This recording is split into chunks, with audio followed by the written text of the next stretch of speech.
एक प्रेमिका अपने प्रेमी से मिलने के लिए उसे अपने शहर में बुलाती है और वहां आने के बाद अपने नए प्रेमी के साथ मिलकर उसे बड़ी ही बेरहमी के साथ मौत के घाट उतार देती है। दोस्तों, ऐसा आखिरकार वहां पर क्या हुआ था? कौन सी ऐसी बड़ी वजह थी जिसकी वजह से प्रेमिका अपने पुराने प्रेमी को इस तरह से मौत के घाट उतार देती है? दोस्तों, अगर आप भी पूरा मामला सुनेंगे तो एक बार के लिए आप भी सोचने के लिए मजबूर हो सकते हैं। आइए दोस्तों, जानते हैं पूरा मामला क्या था। नमस्कार, जय हिंद। आप देख रहे हैं एपीएच न्यूज़ राहुल रावत के साथ। तो दोस्तों, आज की जो हकीकत की घटना आपको बताने जा रहा हूं, उत्तर प्रदेश में एक जिला पड़ता है गाजीपुर। इसी के अंतर्गत एक थाना क्षेत्र पड़ता है नानदाना थाना क्षेत्र। ये नानदाना थाना क्षेत्र की 28 अगस्त 2023 की हकीकत की घटना है। यहाँ पर एक डेड बॉडी मिलती है और डेड बॉडी को देखकर आनन फानन में ही लोगों का जमावड़ा वहां पर जम जाता है। पुलिस को बुलाया जाता है, पुलिस मौके पर पहुंच जाती है। जब डेड बॉडी को अपने कब्जे में लेती है तो देखती है उसके सर से बहुत ही ज्यादा खून बह रहा है। पहला दृश्य देखने में लगता है कि इसको बड़ी ही बेरहमी के साथ मौत के घाट उतारा गया है।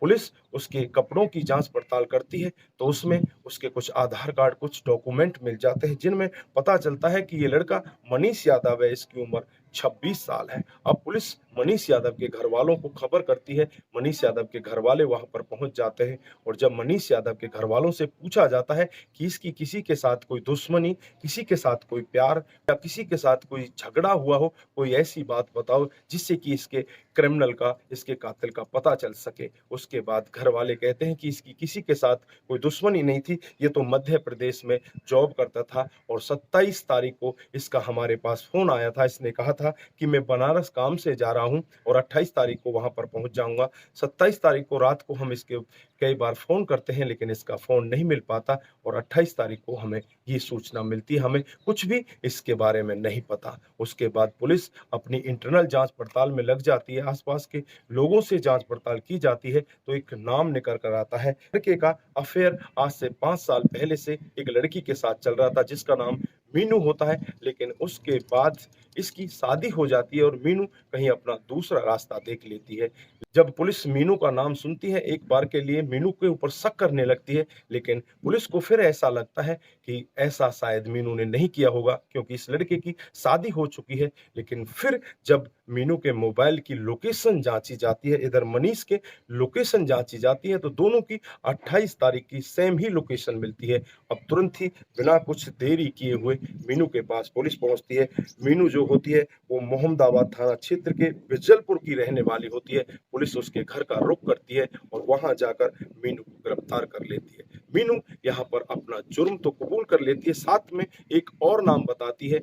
वो कहती है कि इसमें मेरे साथ एक और लड़का था जिसका नाम राजेश यादव उर्फ दीपक है, जो करांडा थाना क्षेत्र का रहने वाला है। अब तुरंत ही पुलिस उसके पास भी पहुंचती है, राजेश यादव को भी अपनी गिरफ्त में ले लेती है। उसके बाद जब इनसे सख्ती के साथ पूछा जाता है कि तुमने आखिरकार मनीष यादव को क्यों रास्ते से हटाया, तो कहती है तो मीनू एक ऐसा सत्य बताती है जिसे सुनकर हर कोई व्यक्ति तंग हो जाता है। मीनू बताती है कि साहब, आज से कुछ दिन पहले से ही हम दोनों प्यार प्रसंग में होते हैं। मनीष यादव मेरे साथ बहुत ही अच्छे तरह के रिलेशन में होता है। हम दोनों एक दूसरे के साथ शादी करना चाहते हैं लेकिन घर वाले इस सब के लिए राजी नहीं होते। फिर हमारी शादी नहीं हो पाती और मनीष शादी कर लेता है और शादी करने के बाद इसकी जॉब लग जाती है। ये मध्य प्रदेश चला जाता है। उसके बावजूद ये मेरे से बातचीत करता है और मेरे को ब्लैकमेल किया करता है और कहता है कि लगातार तुम मेरे साथ बातचीत में रहो। मैं बेशक शादी कर चुका हूं लेकिन मैं तुम्हें छोड़ना नहीं चाहता, तुम्हारे साथ ही रहना चाहता हूं।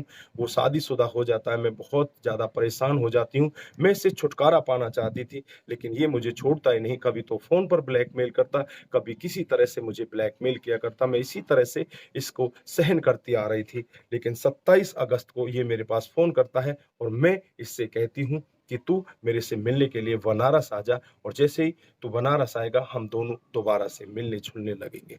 इधर जो मनीष होता है बिना कुछ सोचे समझे टिकट कराता है और टिकट कराकर बनारस के लिए चल जाता है। में ही गाजीपुर में इसे उतार लिया जाता है। वहां पर मीनू पहले ही गाड़ी लेकर इसका इंतजार कर रही होती है। गाड़ी में एक व्यक्ति बैठा होता है जिसका नाम राजेश यादव होता है, जो अपने आप को ड्राइवर बताता है। इधर गाड़ी में बैठने के बाद ये चलने लगते हैं। रास्ते से ही मीनू कुछ कोल्ड ड्रिंक्स, कुछ खाने का सामान लेकर आती है। लेकिन यहाँ पर मनीष यादव उनमें से कुछ भी नहीं खाता और धीरे-धीरे ऐसे ही सफ़र तय होता रहता है। लेकिन थोड़ी देर बाद जो राजेश यादव होता है, वो गाड़ी को साइड में लगा देता यादव से कहने लगता है कि भाई मुझे 2 मिनट का टाइम दो, मैं यूँ गया और यूँ आया, मुझे वॉशरूम जाना है। उसके बाद वो चला जाता है। मनीष यादव फ़ोन को लेकर बाहर खड़ा हो जाता है और वहीं पर अपने फ़ोन को छेड़ने लगता है। कुछ समय ऐसे ही बीत जाता है, 5 से 7 मिनट हो जाते हैं। इधर राजेश यादव वहाँ पर पहुँचता ही नहीं। उसके बाद जो मनीष होता है वो चिंता करने लगता है और वहाँ पर खड़े होकर फ़ोन को ही देखता रहता है। लेकिन थोड़ी देर बाद ही राजेश यादव एक रॉड लेकर आता है और भागा-भागा इस मनीष यादव के सर में मार देता है। रॉड को इतनी तेज़ी के साथ मारा जाता है, वहीं पर लहू-लुहान होकर मनीष यादव ज़मीन पर गिर जाता है। उसके बाद रॉड पर रॉड उसके सर पर मारी जाती है, उसके शरीर में रॉड मारी जाती है, उसे वहीं पर मारकर, वहीं पर फेंक कर वहाँ से ये दोनों की दोनों फरार हो जाते हैं। जब पुलिस ये पूरा मामला सुन रही होती है, तो पुलिस भी ये मामला सुनकर एक बार के लिए दंग हो जाती है, एक बार के लिए सोचने के लिए मजबूर हो जाती है कि आखिरकार जिस लड़के की शादी हो जाती है, शादी होने के बाद भी वो अपने पुराने प्यार के साथ रहना चाहता था। अगर उसे प्यार ही इतना करता था, तो उसके साथ शादी करनी चाहिए थी। लेकिन गलत मंसूबों ने, उसके गलत कारनामों ने उसकी जान सदा-सदा के लिए ले ली।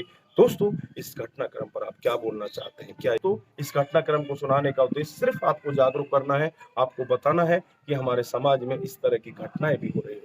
दोस्तों, आज के लिए बस इतना ही। फिर मिलते हैं किसी नए मूड के साथ, तब तक के लिए आप अपना ख्याल रखें, अपने परिवार का ख्याल रखें, सतर्क रहें, सावधान रहें और ऐसे क्राइम को अपने आस-पास ना होने दें।